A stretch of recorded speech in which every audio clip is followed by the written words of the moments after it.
Subscribe and download over 1 million code snippet including this tutorial from codegive.com, link in the description below. Sure, let's create a tutorial on how to create a linked list from an array in Python. A linked list is a data structure consisting of nodes where each node contains data and a reference to the next node in the sequence. We will implement a simple linked list and convert an array into a linked list. This class represents a node in the linked list. Each node has a data attribute to store the value and a next attribute to point to the next node in the list.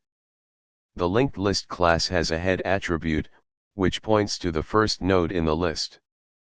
The append method is used to add a new node to the end of the list, and the display method prints the elements of the linked list.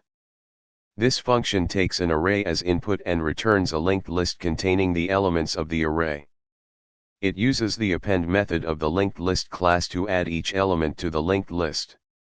This code demonstrates how to create a linked list from an array and then display the linked list. Creating a linked list from an array involves defining a node class to represent each element and a linked list class to manage the list.